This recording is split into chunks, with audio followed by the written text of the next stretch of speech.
So many scholars or coaches, advisors will take a complex subject and explain it in even a more complex and confusing way.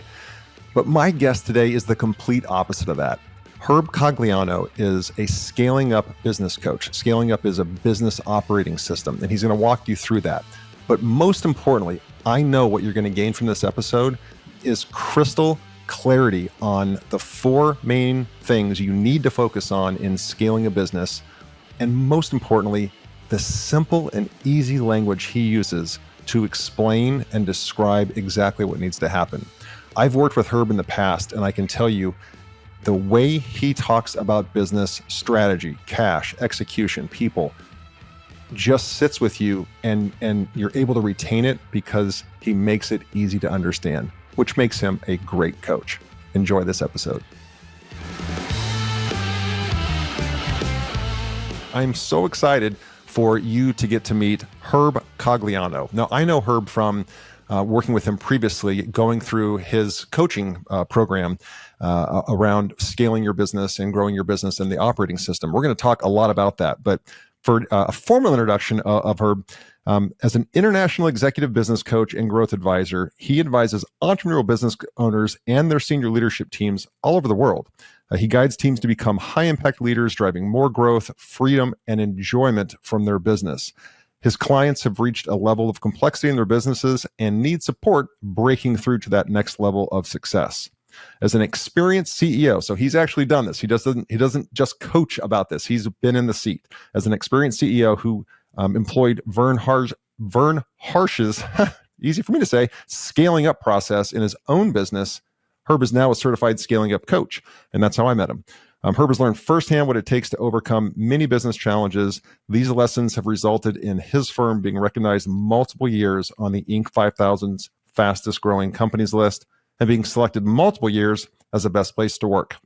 Welcome to the ThriveMore podcast, Herb. That was a mouthful. I had to get that out. Yeah, Roger, I got to tell you, you're wonderful. I got to take you on the road because you said that perfectly, and it is such a pleasure to be here with you and your ThriveMore audience.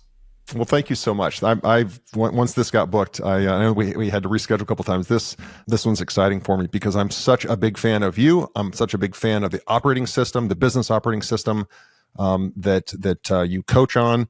And so before we jump into that, because the listeners are going to learn a lot about how to successfully run a business and scale it, can you give us a little background on your background and really how you came to be in this seat today? Yeah, so I was very fortunate as a child. I grew up in a family business. My father started a company in 1966 that was focused on employment. So I grew up learning about getting people jobs and what that meant for the family and the community and giving people self-worth and providing, economic stability for them, and truly loved the impact and the purpose that type of business generated. Grew up, graduated, spent my summers interning, learning all the elements of the business. And when I came out, I was asked, would I want to work in the family business? And initially, I wasn't sure I wanted to quite honestly, because I figured there'd be other things that I could do on my own. But my father said to me very seriously, "We'd love to have you." And when I looked at other companies, there were very good companies, but I'm very loyal at my core. And I figured I'm going to work hard either way. So if I'm going to work hard, why not work hard for people that I love at the same time? Yeah. So it was one of the best things I ever did. I got opportunities that most people would never get. Very fortunate. But we ended up taking this business, growing it, expanding it, and working with an incredible group of people. During that journey, I wanted to know if I could do a startup. Could I ever, create a company? And I got into the education business, which was all about getting people more skills for even better employment. And we ran that business for over 25 years, scaled it using Scaling Up platform, and then became an Inc. 5000 best place to work culture, We took all of that portfolios, all of our companies, we exited in 2018. And then that was December. And January 1st, I opened up my coaching practice. And so everything around my purpose has really been about unleashing potential in a candidate looking for a job, in a student looking for skill enhancement, or in a leadership team looking to improve their company's outcome and impact. And that's what brings me here today. Yeah. And, in your intro, I mentioned more happiness or pleasure from your business. And you harped on that so many times when you were coaching us, that it doesn't have to be arduous, and it doesn't have to be, this hard, miserable thing, that we call work, and that there's a lot of happiness that can be derived from that. And can just speak to that philosophy if you could, because I just see that thread running through you in every interaction I've had with you. Well, we all have certain gifts and capabilities, and companies do as well. But when we put those gifts and capabilities to their best use, I think that's how we make the biggest difference in our community and in the world. Yeah. And so what I've learned is how to identify those unique gifts that give us energy, that we do better than 90+% of the people around us. And when we do them, we never look at our watch. I never looked at my watch when I'm at work, because time flies and I'm having so much fun. So hard work is hard work, but what you do when you're doing what you love and it makes a difference in the world, it doesn't feel like hard work. Yeah, for sure. So let's jump in and talk about scaling up. And when you hear operating system, people think software, but this isn't. I know there is a software platform for it, but this is actually the way, the philosophy, the approach, the meeting cadence, all of that in running a business and scaling a business. Yes. Can you break down the process so we can start jumping into the actual meat and potatoes of what you coach on? So think about when you went to school. You could take a class on accounting. You could take a class on marketing, finance. But was there ever a class that put it all together in running a company? I never had one. No. But what Vern Harnish did is he created this playbook that incorporated all the elements of scaling and running a company in one place. And there are normally 4 important elements that have to be brought together to scale, because you're going to hit different levels of complexity as you go from 1 million to 5 million to 20 million, 100 million and beyond. And they are elements around the way you make people decisions, strategy decisions, execution decisions, and cash. Yeah. And as we're growing a company, we're going to hit a couple of major bottlenecks. Number 1, leadership succession. You're the founder. You're very good at things. You're the brand reputation. You can sell. You can do operations. And the people you hire in the beginning are normally people that are good at the things you're not. And you can delegate to them and they take direction very easy.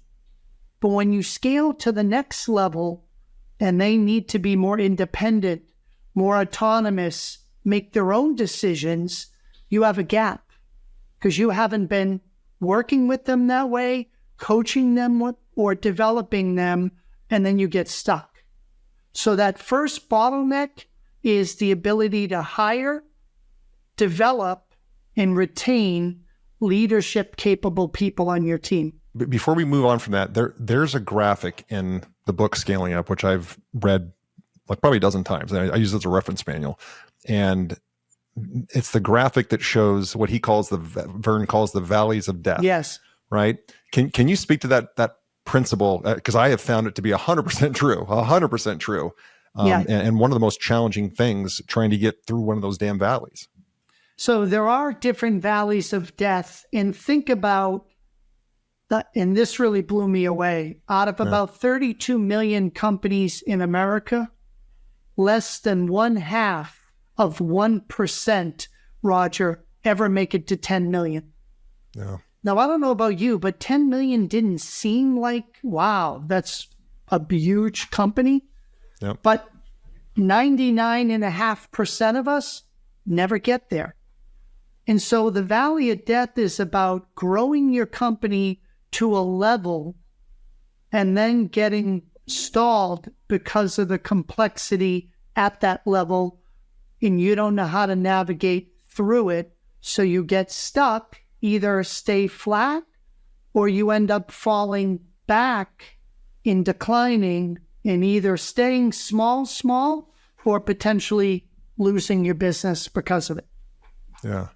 And there's certain, I want to say it's like 10 to 12 people is an efficient business, but between 12 and 24 is just chaos because you don't have quite enough leadership and can't afford enough leadership. And then you get to 50 and you're okay or something like that. And then you got to get, there's a valley of death. You got to get to 100. Yes. But it's true because when it becomes complex because you really can't afford to have that full line of C-suites across the thing and until you scale up, correct? Yeah. So 1 to 12, an owner founder can manage that direct report and be okay. Yep. You get to 25 to 50, you no longer can directly manage all of that without working 100 hours, 7 days a week and burning out. Yeah. So it's really critical you find those first 3 to 5 people that can manage teams underneath you. And then when you get to 50 to 100, you don't know all your employees' names anymore. You don't know their families, their kids' names. And then you start to get away from the market. You're not as close to it anymore. And you're not making the decisions anymore. And sometimes the people aren't making good decisions anymore because we weren't able to train them how to do it in the first place. Yeah. So do you ever see those people that get promoted because they were with you the longest, you became friendly, and it's convenient? Sure. The Peter principle, let's make the best sales rep the sales manager, and it ends up being awful. Yep. Happens all the time. And that's complexity, and that's why people go into the valley of death until they understand how to get themselves out of it. Gotcha. Great explanation. So you talked about people and the need to train and establish leaders that can lead in your absence. Then the next piece is strategy, correct? Yeah, the next major decision is strategy. Okay. If you could speak to that, that'd be wonderful. Yeah, so imagine your company's been around for a while, and we know the key to any good strategy is 2 major things. Number 1, what do your ideal customers value? And number 2, how is it distinctive from all your competitors in the marketplace? And I think what most companies do a good job of is identifying what their customers value. But where I find they are not so good is they don't uncover what makes them unique. So there ends up being commoditization because there's 5 or 50 other companies that provide great value in that space, but none of them are distinctive in the client's eyes. So I'll work with Roger, I'll work with Herb, I'll work with Tim. They're all good guys, but they all provide similar value. I don't know where they're unique. So part of our strategy is understanding that uniqueness and distinctive value and putting it together and bringing that marketing message in a place that really positions you as a great provider that can grow sales and margin because of it. Your definition of strategy is the most simple and insightful definition I think I've ever heard, because it's a very misunderstood word. It is. People, they assume it's some ivory tower, high level thinking that, takes weeks and months of offsites and all that. But it really does come down to those 2 things. And then, the tactical stuff around it takes time. But but really you just nailed it with those two things. I love that. Yeah. Thank you. Well, you know what? Our family spent over 50 years in the staffing industry. Now, the staffing industry is absolutely a mature industry and very commoditized. You could throw a rock and you're going to hit 5 staffing companies on the street corner. Yeah. So how do you stay in business over 50 years if everyone is the same? Yeah. So one of the things we learned, Roger, was when you identify that distinctiveness, these in scaling up are called our brand promises.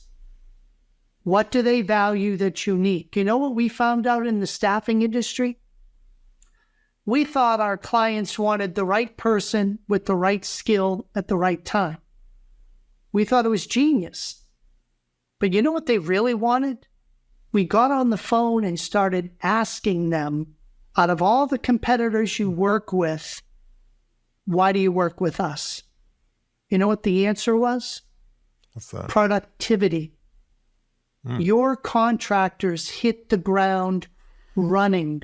They have experience. They require minimal management and supervision.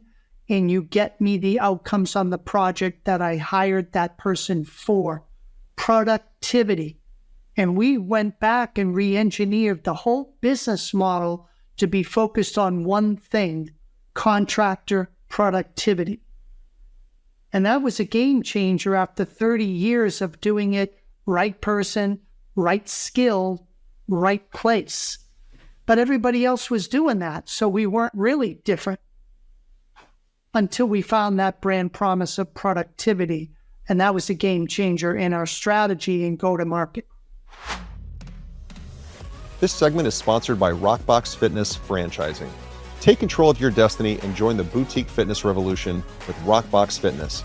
If you're ready to make a real impact in your community and own your own business that empowers people to achieve their best life, then Rockbox is the opportunity you've been looking for.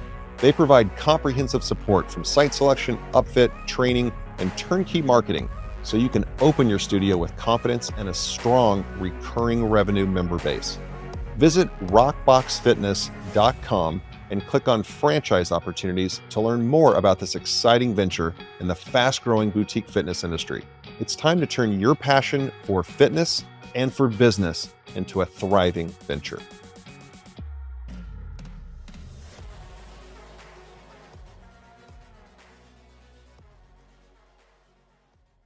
So let's progress on to, I think the most important part, execution, right? Execution. Yeah. Talk about that, if you will. So have you ever met a leadership team that worked 7 days a week, 100 hours a week, and made less than 15% profit? Many. So Many. We're all leaving money on the table. So execution is about really 3 disciplines which are important. Number 1, your priorities. Do you really know as a leadership team what the vital priorities are for your company, for the quarter, for the year? Number 2, do you have data and metrics to monitor and back it up? And number 3, do you have a meeting rhythm schedule that helps with communication, collaboration, and peer accountability around those priorities and updates on feedback for the data that supports it? When you have the 3, you have world-class execution. Elaborate just a little bit on the meeting cadence, because you were very descriptive, just highly confident in this is what you really need to do in a meeting, for a meeting cadence. Just speak to that if you could, please. Yeah, so we have a bunch of different meeting rhythms that each have a unique purpose. So we do something called a daily huddle. And a daily huddle is no more than 15 minutes or less. And it's really about synchronizing the team once each day. So we're going to get into that huddle and we want to know what's up for today. Do I know what Roger's doing? Not because I want to know what you're doing, Roger, but specifically to block and tackle. If I know that you have an important proposal for closing 5 franchises or a master franchise, in the scheme of our business, the context, very important. If I'm looking at reports in the morning, that's a little different context. And if I'm your team member and we can block and tackle for each other, it makes it much better. Number 2, how are you doing against your KPIs and your priorities? Are you red, yellow, or green? So I'm reporting out daily. If my priorities are appointment setting, I'm 5 out of 10 for the week and it's Wednesday. I'm on track. But if I'm 1 out of 10 and it's Thursday, we got a problem. Thirdly, where am I stuck? You know why? Because people stay stuck and other people on the team never know it, and that slows your entire team down. And then finally, if you could only do one thing for today, Roger, what would your top priority be? And when everybody else knows everybody's number one thing, again, we get behind it, we reinforce it, and they have focus. And on occasion, you're going to find sometimes your number one thing for your team is not that impactful, and we need to coach up and develop them to know what would be more impactful. And fair to say that a small company, 10 to 12, everybody attends that meeting. A larger company, it's departmental? Yes. So the other huddle is a once-a-week huddle, predominantly with a department and then specifically with a senior leadership team. What I want to do there is, number 1, what's going on in the market? What have we been hearing from our employees and our customers this week that's important? Maybe employee burnout, maybe turnover, maybe excitement about retention, anniversaries, and then the client. Maybe there's been some warranties or returns that I really want to keep my eye on, or one product is selling really hot, and why? We then go over our top priorities for the quarter once a week using a heat map, red, yellow, green. How are we doing? And if we're not doing well, why? And what solutions to get over the bottleneck to do well? We then understand one big major strategic topic, because you can't wait till quarterly or annual planning to talk strategy. We want to do that all year long. So we'll incorporate one strategic item, uncover our core values. Let's look at the KPIs that would support our brand promise. An item like that to get strategic talk time around. And then we have a one-word close. How did the meeting go? And who's going to do what by the next time we meet again? We then do a monthly meeting, about a half day, for senior and middle managers for succession planning, letting senior leaders know how middle managers work with us. And then we do a quarterly and annual planning to update our vision, our strategic plan, and our top priorities. And those are the meeting rhythms that we work through. Gotcha. And then there's a yearly offsite, right? Yeah, that's the quarterly or annual, can be done on site or remote, depends how you do it. Gotcha. Okay, great. And then we progress to what I call, everybody says cash is king. I actually have been quoted saying cash is king, queen, prince, and princess, right? Because it is everything. Sure. It is the oxygen for a business. So please talk specifically to the scaling up operational format and how cash is dealt with and talked about. So when you're scaling, we all know growth sucks cash. Yep. So even though you're profitable on your P&L, you may not have enough cash, and a lot of people can go broke from growing too quick. Yep. So scaling up ideally wants to minimally help you 2x your cash flow And a lot of people worry about, well, do I have enough cash to keep the lights on, make payroll? But the real challenge when you're scaling is opportunity cash. That executive I always wanted to hire to round off the leadership team is finally available, but I can't afford them. The acquisition I always wanted to do for a tuck-in is at a value that I think is reasonable, but I can't get the funding to buy it. So we want to look at accumulating cash for opportunities for scaling versus just keeping the lights on. So we look at levers in the company that help us increase cash, increase profit, and also increase the valuation of your company. The number one KPI for the business owner is the valuation of your company. Yeah. Number one. The number one KPI for the CEO, if they're not the owner, is the operating profit and return on invested capital.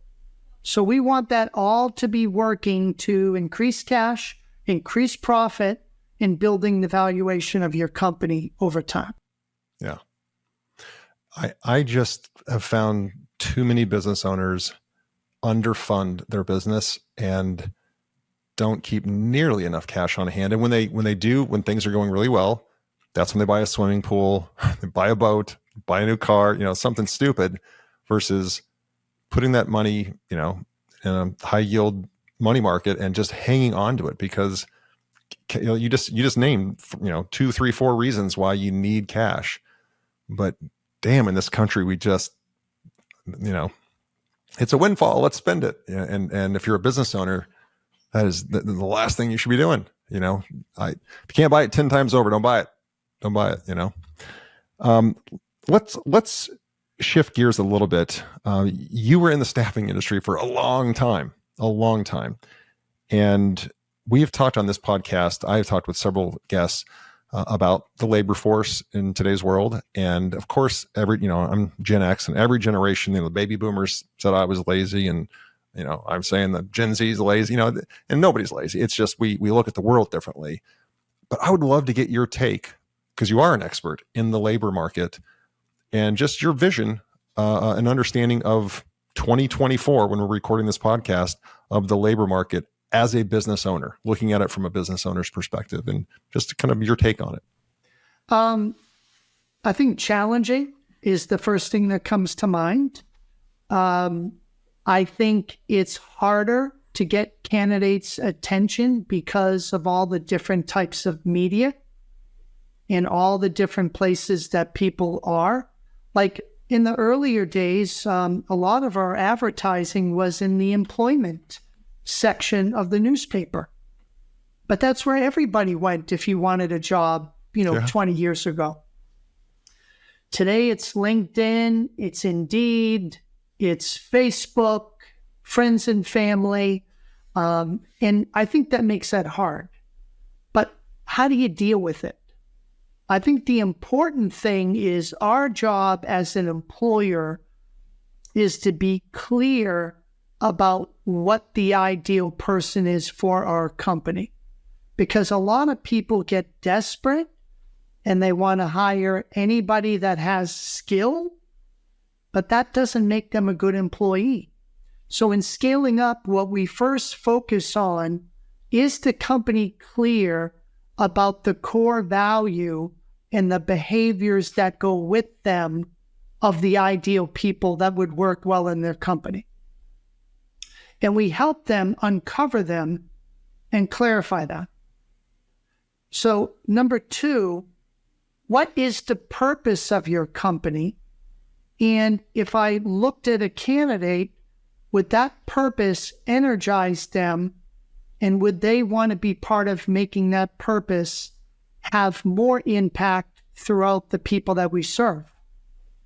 And if they don't, then they're not going to be a good fit. Yeah. So we uncover, and we incorporate these elements into our recruiting ad, into our recruiting interview questions, into our onboarding and education of the people coming in, and into our recognition and reward programs and review systems, performance review, in order to retain and strengthen them. People are still unclear on the outside what your company stands for, and we need to do a better job. The way you use marketing to find new clients, we need to use marketing better on positioning our employer brand. Yeah. Equally to finding clients. And most people, we didn't do that. I use marketing for sales. By the way, in the beginning, we didn't do marketing. All we did was pick up the phone 100 more times for the day and keep dialing until somebody said hello. You cannot do that. So one of the reasons why we were so proud with the best places to work, that track record, because number one, an employee applied to that program. I did not know. I got a letter after saying we were a best places to work because the employee wrote it and my general manager sent out the survey and didn't know what would happen. But what I learned from that, third-party validation, that the employees voted and a third party tested and validated it, was huge for our employer brand. Yeah. And that to me was just a start. And then we monitored internally. We used product called 15.5. Every Friday we did employee pulse surveys. How are they feeling? What should we respond to? And we were vigilant about making sure we were being proactive, not just dealing with somebody who decides to leave and don't worry about it. Sure. So it really became a core priority, people first. Yeah. And then the Inc. 5000 came after, fastest growth. And if you want to simplify growing your company, I'm going to give you the simplest description. Find a bunch of great people who share your values and purpose. Identify a strategy where you can deliver on those simple brand promises with that group of people, and you will have a scale-up company. It's that simple. Love it. I love it. Do you, especially you spent so much time in staffing and now as a scaling up business coach, do you subscribe to a particular interview structure? Like I'm a huge fan of competency selection interviewing. I was very fortunate, was trained by Korn Ferry, big staffing, executive staffing firm. And I just believe, most questions are just throwaway questions that interviewers are. You talked about business school. Nobody ever puts it all together. I just made a post somewhere where, why do they not have an entire class on how to interview? If you're going to be a leader in business, you should know how to interview, not to be an interview candidate, because maybe there's a week taught on that. But, I went to business school and then I went to get my MBA, and there was not a single course on how to interview people, which just blows me away when I think about it. And so I'm curious what your thought is on, a particular structured type of interview or how you go about that. Well, I think you nailed it when you said structured. Mm-hmm. So there's a lot of different systems out there, but first things first, we subscribe to Top Grading, which was a book by Brad Smart. His son wrote a book called Who? That's another variation on Top Grading. And then they recently wrote a book called Foolproof Hiring, which I think is a simpler version of Top Grading. But the moral of the story was, do you have a system? And when you put that system in place, are you monitoring outcomes? What do I mean by that? If I hired 20 people in 2024 and I look in 2025, what percent of those people were A players? And it should be 80% or more. And what that would validate for me is that my hiring system has the right amount of steps, doing the right amount of things to screen in those A players. Most companies, when they begin, if they were really honest with you, would tell you their A player hire rate is 25% at best. Now, the scary thing that I went through, Roger, when I first did my A player rating, I had one division, small, 25 employees, and it was only 38% A player rating. Here's the scary part. In under 30 months, we hired and went up to over 150 people. What if I scaled that at a 38% A player rate?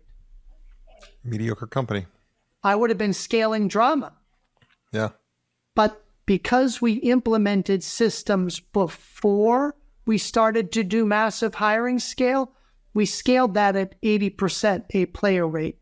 And you know what that does for a company's ability to really grow with less trauma and more impact? It's huge. Yeah. But we learned that scaling up along the way, and it was one of the best lessons I ever learned. Yeah. And then I guess I would love to get your take on assessments. So here at ThriveMore, Rockbox, and Beam, we use the Wonderlic, and they've expanded that now to be cognitive plus personality plus motivation. What are your, there's Caliper, there's Culture Index, the Predictive Index, Colby, all those. Is there one that you use, or several that you've used that you like? I'm just, love your opinion on that too. Share with the audience.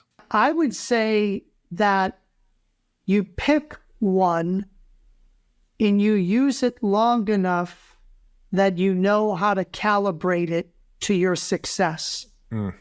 So imagine using a golf club, but switching your club, you have the same distance, 100 yards, but you keep changing your club every single swing. You're not going to calibrate to the feel of it, the outcome of it. But when you use one assessment for 1,000 candidates, you can calibrate really well. And what I learned was, and we tried many, don't get me wrong, but over 50 years, when we calibrated on a few and we really knew how to interpret that data, our hiring success went up dramatically because of that focus with it. Yeah.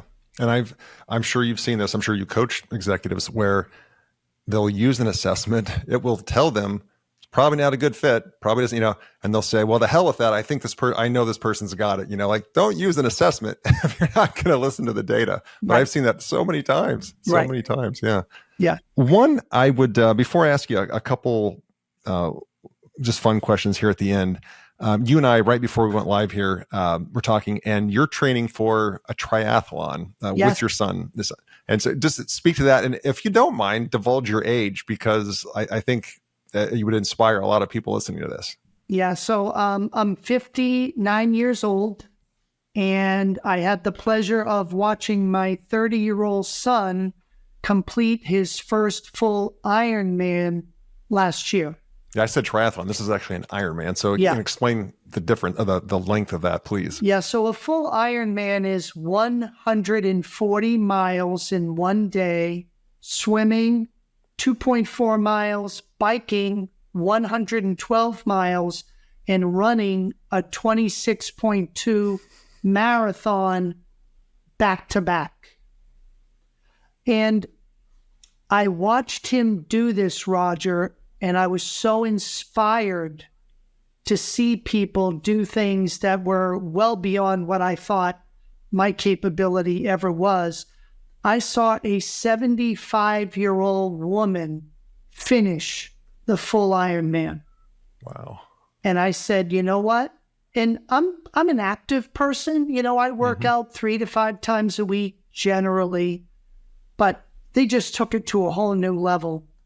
And I think in life, like scaling your business, you need to be able to develop yourself to new levels if you want to develop your company to go to new levels. And I thought it was an opportunity for me at 59 years of age to see if there was more to it, that I could get to a level that I never got. And it's been literally 7 days a week for 9 months straight. I have never felt better. I think I'm in better shape now than when I was 40 years old.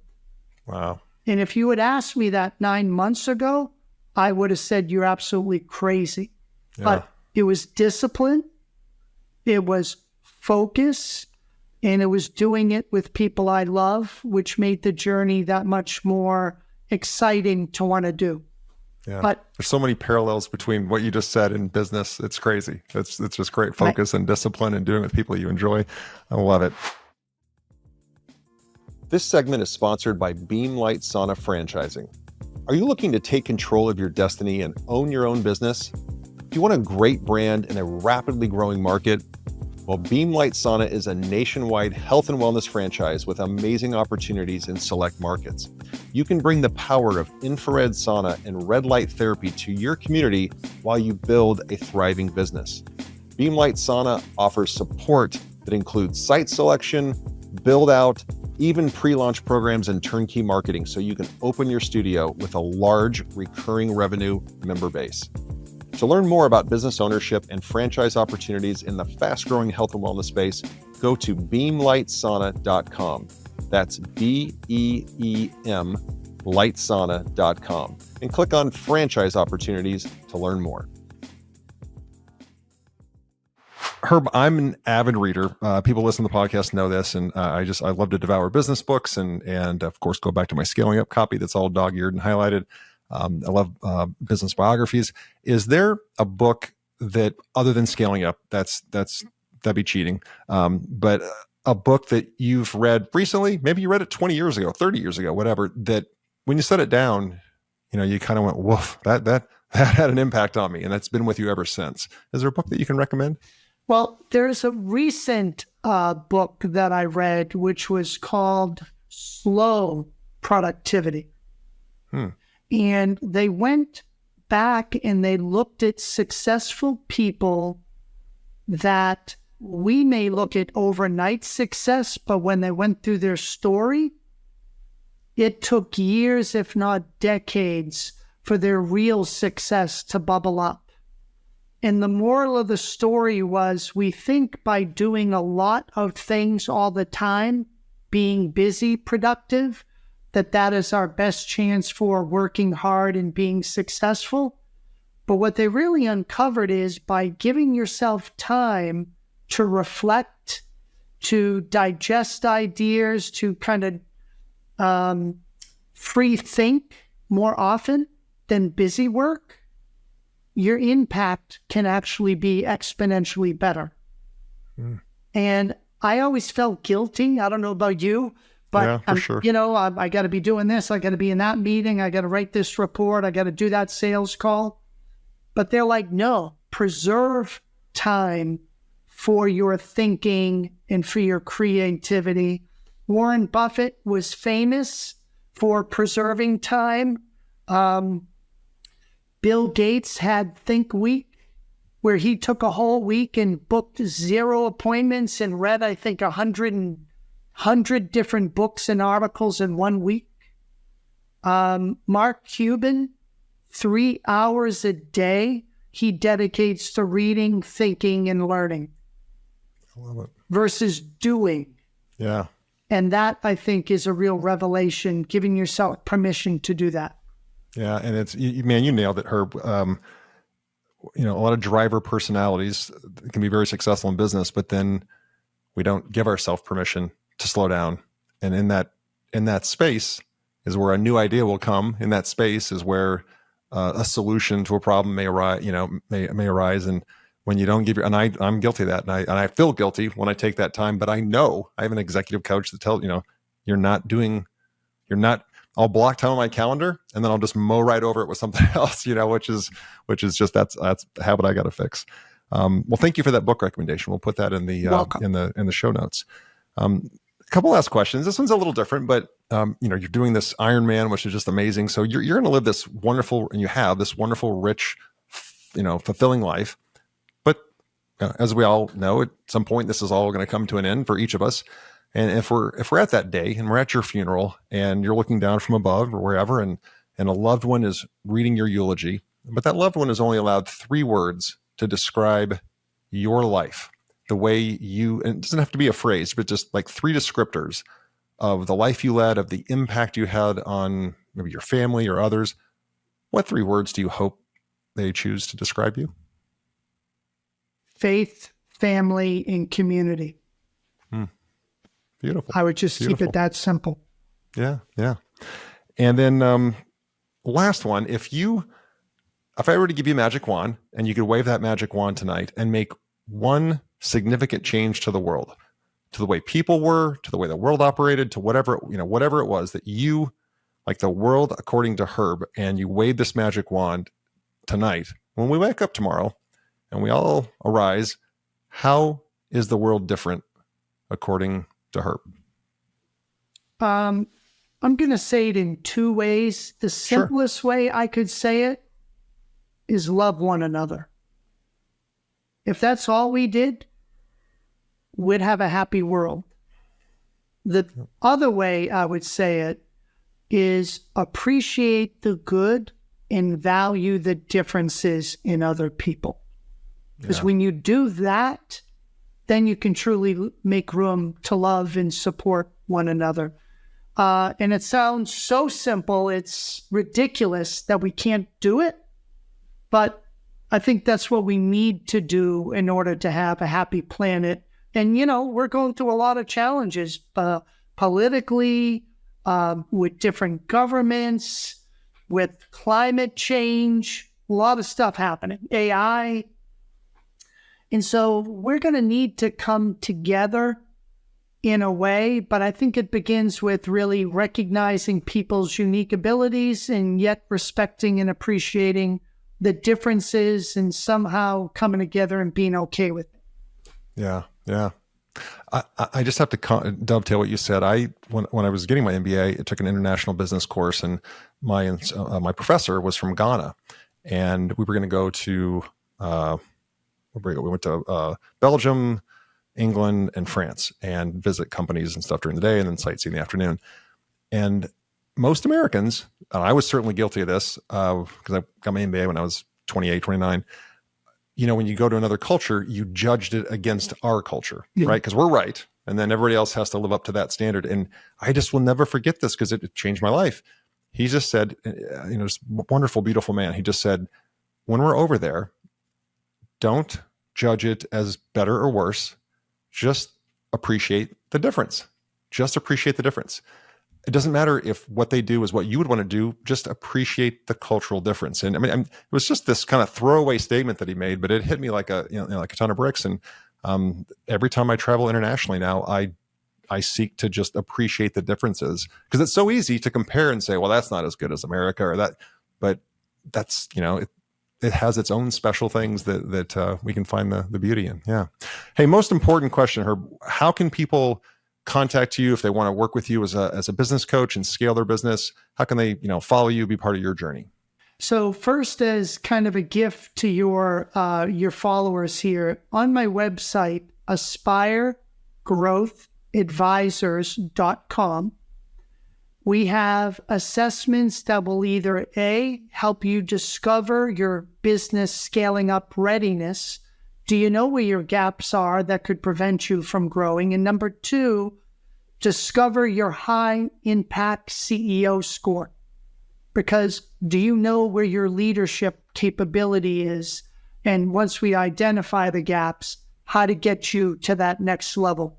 So feel free to take advantage of either one. You can reach out to me on my website, but I just enjoyed our time together and hope you found this beneficial as well. Absolutely. And we'll put your website in the show notes as well, so people can just click right on there, because it's Aspire with an A, aspiregrowthadvisors.com. Yeah. Fantastic. Thank you so much. I really, really am grateful for you coming on. And I'm always inspired by how simple you explain complex business. And I just have a great appreciation for that. So thank you very much. It's been my pleasure. I look forward to seeing you down the road, and have a great week. Thank you for tuning in to the ThriveMore podcast. Don't forget to take a look at the show notes for any of the resources that we mentioned during the podcast. And if you haven't already, be sure to hit the subscribe button and turn on your notifications so you have access to the latest and the greatest. You can connect with me on any of the socials at Real Roger Martin. And be sure to check out our website, ThriveMoreBrands.com. There you'll find information on the brands we support and information on franchising. Thanks again for tuning in.